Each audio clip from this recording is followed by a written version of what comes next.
Bienvenidos a nuestro podcast La Biblia en un año, episodio 31. El tema de hoy, liderar como Jesús. Bueno, una vez más, recordamos que tenemos este año 2026 como meta ejercitarnos para la eternidad. Estamos ejercitándonos para la eternidad y aprovechamos este espacio de luz que ilumina mi camino para ejercitarnos en la disciplina espiritual de la lectura de la palabra, el discernimiento y el estudio de la palabra de Dios. Vamos entonces en materia a este tema, liderar como Jesús. Pocas personas han influido en la administración cotidiana de la gente y las compañías como Ken Blanchard.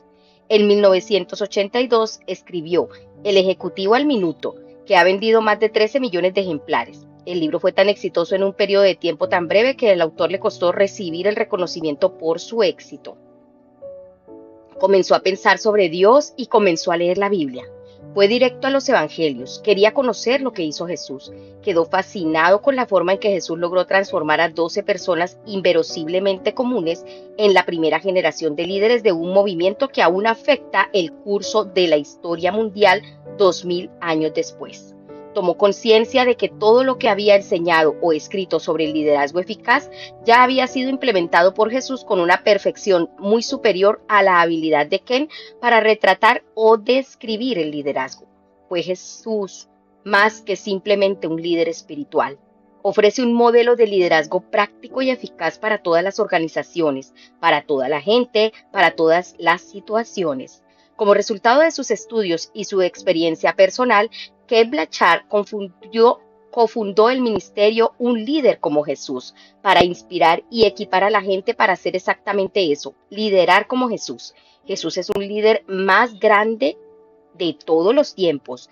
En los pasajes de hoy vemos algunas de las características del liderazgo de Jesús junto con las de dos grandes personajes de la Biblia, David y Job.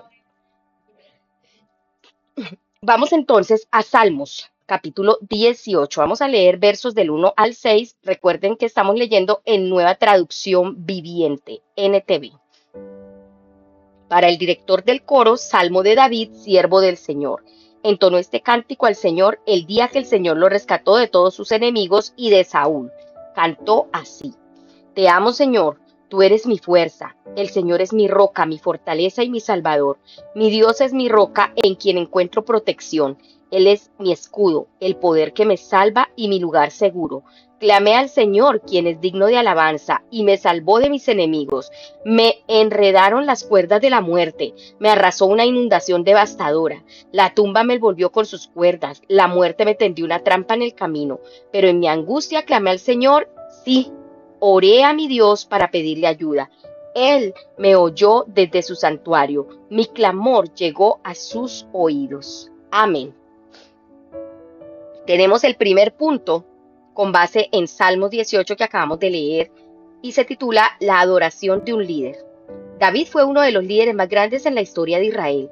También escribió algunas de las canciones de adoración más bellas que jamás se hayan compuesto.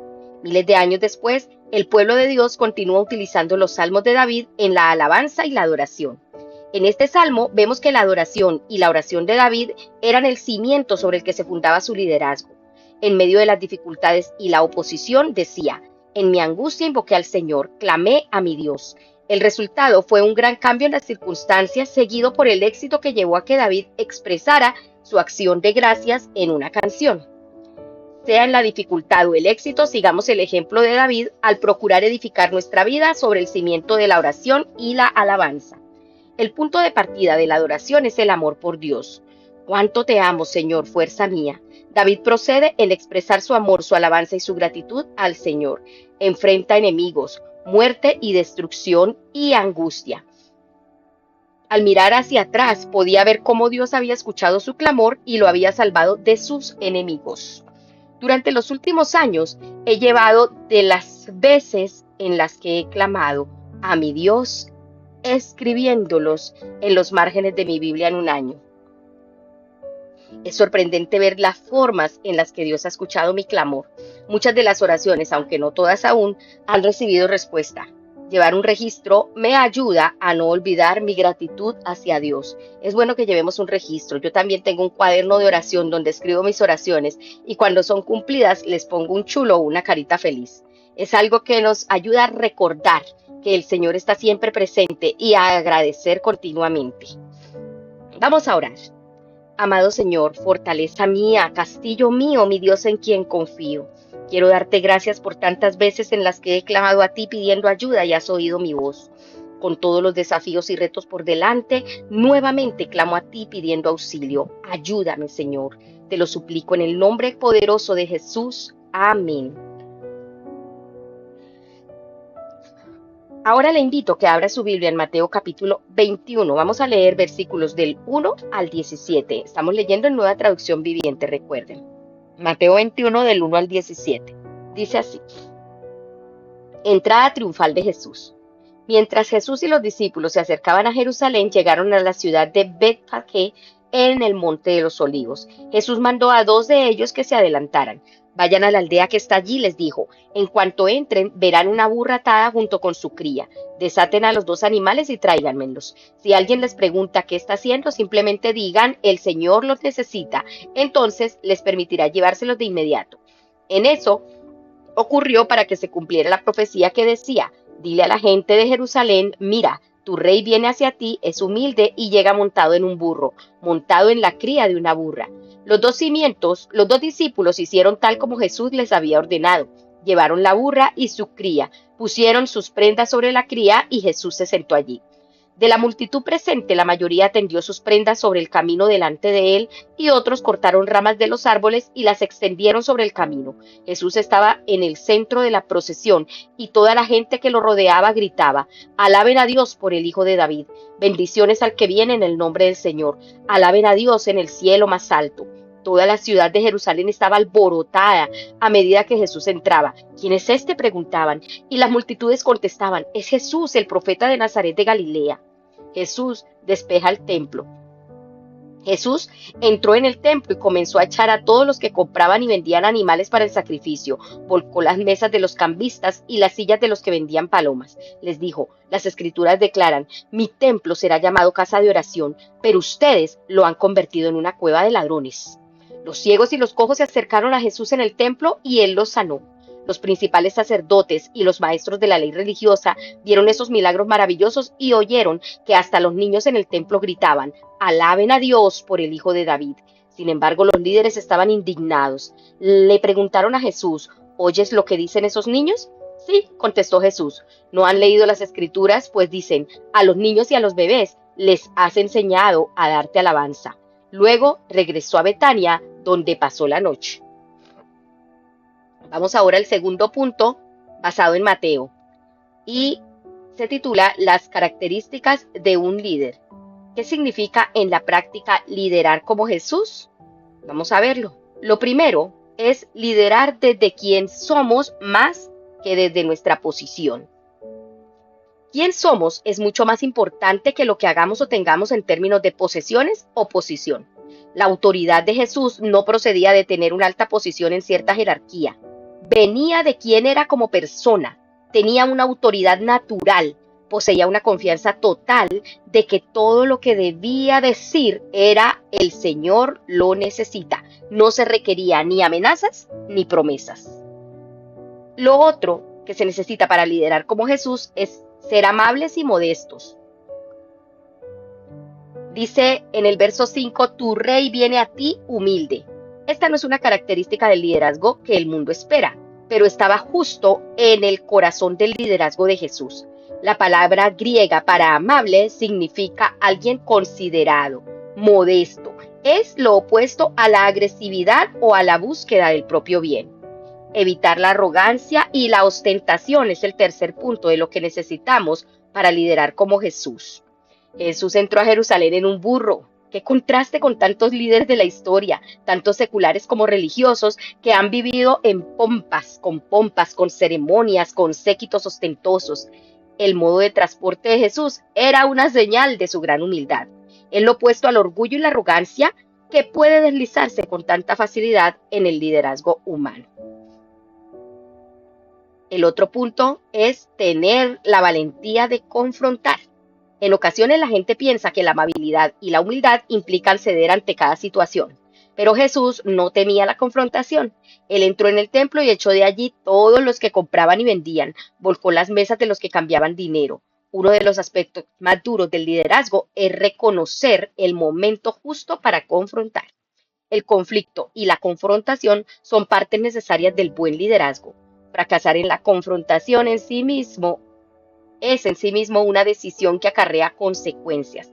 La confrontación nunca es fácil, pero aplicada de forma sabia es una parte necesaria para un liderazgo valiente.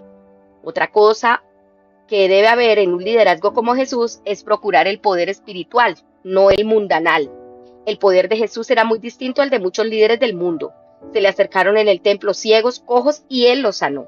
El poder espiritual es mucho más importante que el terrenal. No puede ser fabricado, solo puede proceder de una clase de relación como la que Jesús tenía con Dios.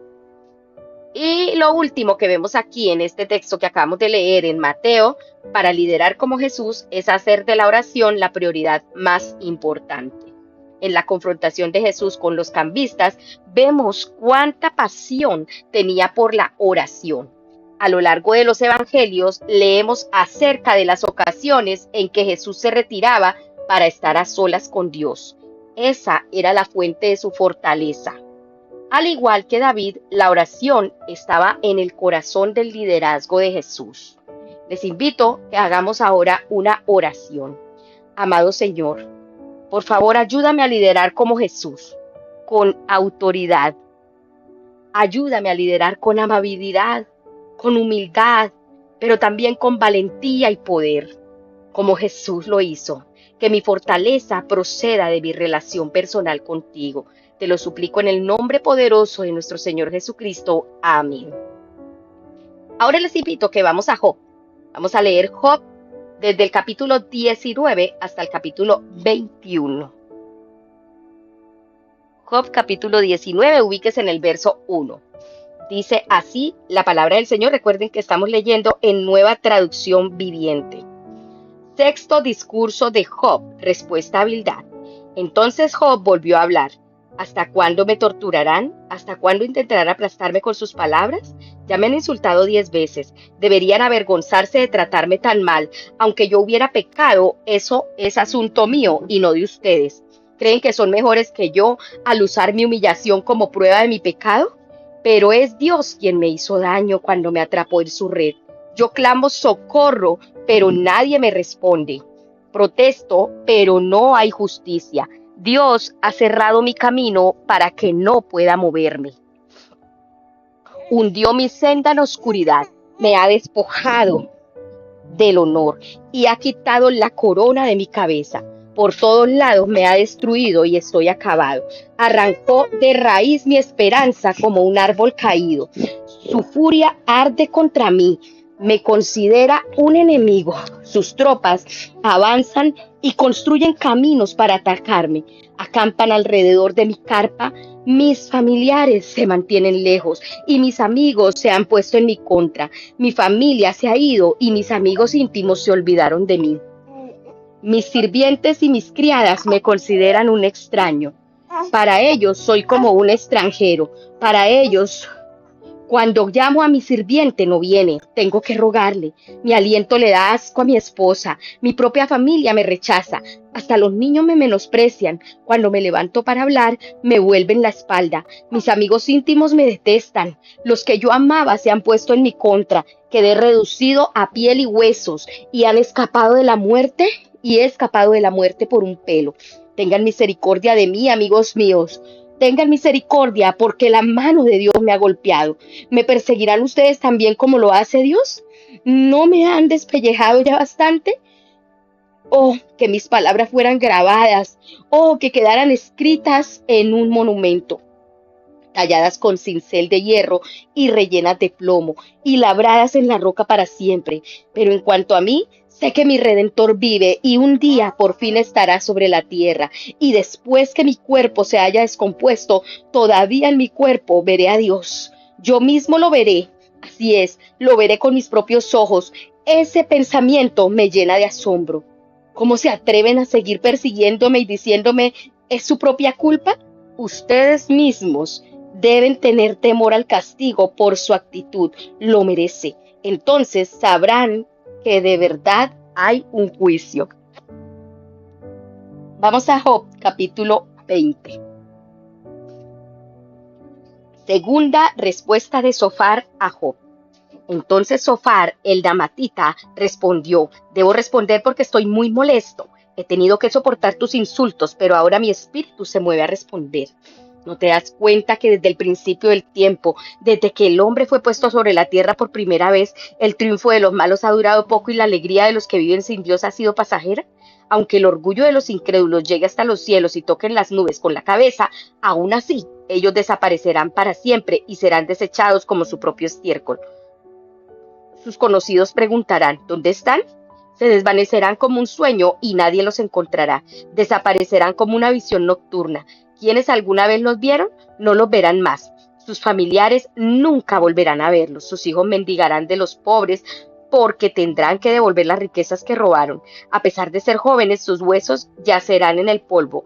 Ellos disfrutaron del dulce sabor de la maldad, dejando que se deshiciera bajo su lengua.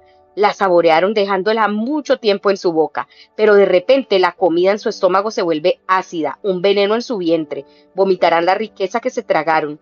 Dios no permitirá que la retengan. Chuparán el veneno de cobras y la víbora los matará. Nunca más disfrutarán de las corrientes de aceite de oliva, ni de los ríos de leche y miel. Devolverán todo lo que consiguieron con tanto esfuerzo. Su riqueza no les traerá alegría, pues oprimieron a los pobres y los dejaron sin nada, se adueñaron de sus casas, estuvieron siempre llenos de avaricia y nunca quedaron satisfechos. No queda nada de todo lo que soñaron, comen hasta hartarse, pero después no les queda nada. Por eso su prosperidad no perdurará. En medio de la abundancia caerán en dificultades y el sufrimiento se apoderará de ellos. Que Dios les llene la vida de problemas, que Dios haga llover su enojo sobre ellos. Cuando intenten escapar de un arma de hierro, una flecha de bronce los atravesará. Cuando les arranquen la flecha de la espalda, la punta brillará con sangre. El terror de la muerte los invade. Sus tesoros serán lanzados a la más densa oscuridad. Un fuego descontrolado devorará sus bienes y consumirá todo lo que les queda. Los cielos pondrán al descubierto su culpa y la tierra testificará contra ellos. La inundación arrasará con su casa. El enojo de Dios descenderá en torrentes sobre ellos. Esa es la recompensa que Dios da a los malvados. Es la herencia decretada por Dios. Job capítulo 21. Séptimo discurso de Job. Respuesta a Zofar. Entonces Job habló de nuevo. Escuchen con atención lo que digo en una forma de consolarme. Tengan paciencia y déjenme hablar. Después de que haya hablado, podrán seguir burlándose de mí. Mi queja es con Dios, no con la gente. Tengo buenas razones para estar tan impaciente. Mírenme y quédense atónitos. Tápense la boca con la mano totalmente sorprendidos. Cuando pienso en lo que estoy diciendo, me estremezco y mi cuerpo tiembla. ¿Por qué prosperan los malvados mientras se vuelven viejos y poderosos? Llegan a ver a sus hijos crecidos y establecidos y disfrutan de sus nietos. Sus hogares no corren ningún peligro y Dios no los castiga. Sus toros nunca dejan de procrear, sus vacas tienen terneros y nunca pierden sus crías. Dejan brincar a sus niños como corderitos, sus pequeños saltan y bailan, cantan con panderetas y arpas y celebran al sonido de la flauta. Pasan sus días con prosperidad, luego van a la tumba en paz. Sin embargo, le dice a Dios: vete, no queremos nada de ti ni de tus caminos. ¿Quién es el Todopoderoso y por qué debemos obedecerlo? ¿En qué nos beneficiará orar? Creen que su prosperidad depende de ellos, pero no tendré yo nada que ver con esa forma de pensar. Sin embargo, la luz de los malvados parece no extinguirse nunca. ¿Alguna vez tienen problemas? ¿Acaso Dios les reparte dolores con enojo? ¿Se los lleva el viento como la paja? ¿Los arrastra la tormenta como alegre? De ninguna manera. Ustedes dicen: bien, al menos Dios castigará a los hijos de ellos. Pero yo digo que Él debería castigar a los que pecan para que comprendan su juicio, que vean con sus propios ojos su destrucción y beban en abundancia del enojo del Todopoderoso. Pues después de muertos no les importará lo que les suceda a su familia. Pero ¿quién podrá enseñarle algo a Dios si es Él quien juzga aún a los más poderosos? Una persona muere próspera, muy cómoda y segura, la viva imagen de la salud, en excelente forma y llena de vigor.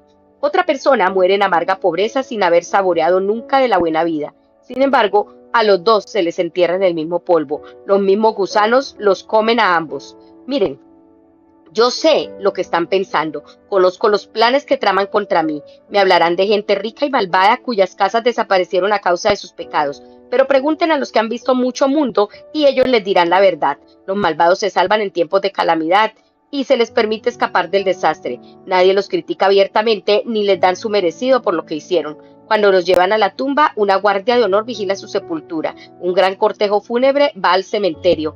Muchos presentan sus respetos cuando los sepultan y descansan en paz bajo tierra. ¿Cómo podrán consolarme sus frases huecas? Todas sus explicaciones son mentiras. Amén. Ahora el tercer punto se titula La perspectiva de un líder. Los amigos de Job continuaban hablando discursos sin sentido y falacias. Intentan consolar a Job con palabras vacías e inútiles. Por otro lado, vemos la verdadera lucha de Job con su propio sufrimiento. En oposición al análisis simplista de sus amigos, considera que el mundo es muy complejo. En su vida hay muchas injusticias. Clama así, porque siguen con vida los malvados cada vez más viejos y más ricos, pasan la vida con gran bienestar y en paz bajan al sepulcro. Que no te sorprenda que en ocasiones haya quienes rechacen completamente a Dios. Le dicen a Él, déjenos tranquilos, no queremos conocer tu voluntad. ¿Quién es el Todopoderoso para que le sirvamos y qué ganamos con dirigirle nuestras oraciones? Y parece como si en realidad llevaran vidas de prosperidad y paz. La Biblia nunca sugiere que los malvados recibirán la justicia en esta vida. A veces sí, pero en otras ocasiones parece salirse con la suya. Esos malvados. No te sorprendas si ves que los malvados pasan sus años de forma próspera. No te sorprendas si ves que los inocentes sufren. Dios pareciera permitir ambas cosas en esta vida. Esto no es para decir que deberíamos ser complacientes con la injusticia o el sufrimiento del inocente. Por el contrario, tenemos que hacer todo lo que esté a nuestro alcance para combatir ambas situaciones. No obstante, esta vida no es el fin. Dios tiene toda la eternidad para enderezar las cosas. Job anticipa de una forma casi singular en el Antiguo Testamento nuestra esperanza futura, diciendo, yo sé que mi Redentor vive y que al final triunfará sobre la muerte. Y cuando mi piel haya sido destruida, todavía veré a Dios con mis propios ojos. ¡Aleluya! Él tiene toda la eternidad para compensarnos. La perspectiva de Job anticipa la esperanza ofrecida por el Nuevo Testamento en cuanto a la resurrección y la vida eterna. Un líder piadoso tiene una perspectiva eterna, la cual da una dimensión totalmente distinta al liderazgo cristiano. Imagina si alguien importante fuera a visitar tu casa. Probablemente harías una serie de cosas para estar listo. Tú mismo estarías listo. Te asegurarías de que los demás en tu casa estén listos y también que la casa misma esté preparada, que luzca limpia y ordenada. Un líder cristiano tiene la perspectiva y la esperanza eterna de que al final mi Redentor vive y triunfará sobre la muerte. Enfoca tu atención en prepararte, en hacer que otros se preparen, evangelizando, discipulando y cuidando a la gente, dándole un cuidado pastoral y lograr que la casa esté lista. La revitalización de la iglesia y la transformación de la sociedad, eso es tener la casa lista. Estas preocupaciones no están solo dirigidas a los líderes de la iglesia. Los líderes cristianos en todas las esferas de trabajo y la sociedad deberían tener estas tres dimensiones subyacentes grabadas en sus pensamientos, decisiones y acciones. Más aún, esta perspectiva debería transformar tu actitud hacia tus planes y objetivos. Cuando las situaciones no funcionen como esperabas debido a la injusticia, el mal accionar de individuos, organizaciones o sistemas, todavía puedes confiar en el hecho de que un día prevalecerá la justicia total. Vamos a orar. Amado Señor, yo quiero darte gracias porque un día yo en persona te veré. Veré a Dios cara a cara. Con mis propios ojos voy a verlo. Ayúdame a vivir cada día con esta perspectiva eterna. Ayúdame a tener mi casa preparada, a preparar a los míos, a preparar, Señor, mi propia vida, estar lista para poder verte ese día cara a cara y tener toda la recompensa que tú tienes preparada. Porque tu palabra dice que tú traerás la recompensa. Ayúdame, Señor, a ser más como Jesús, a liderar más conforme a su estilo. Te lo suplico en el nombre de Cristo Jesús. Amén. La pastora Pipa añade diciendo, yo sé que mi Redentor vive, del Mesías de Handel, se cantó en el funeral de mi padre. Es una canción tan bella y al mismo tiempo una gran declaración de fe. Trajo gran consuelo. Es maravilloso imaginarse a Handel leyendo el libro de Job y recibiendo la inspiración para escribir una pieza musical tan extraordinaria. Siempre pensé que provenía de Isaías, pese a que supuestamente leí Job varias veces. Creo que debo haber pasado por alto gran parte de los diálogos. Me alegra de que Handel lo hiciera. No lo hiciera. Bueno, muy bien. Recordemos que el Señor nos está llamando a liderar como Él, a adorar como David, a tener esas características de Jesús y a tener la perspectiva que tuvo Job de la eternidad. Ahora con más claridad porque Cristo ya vino a redimirnos. Bueno, amados, recuerden que este devocional fue escrito por el pastor Nicky Gumbel de la iglesia HTV en Londres y la voz de este podcast es de Marisol Rojas. Que el Señor les bendiga.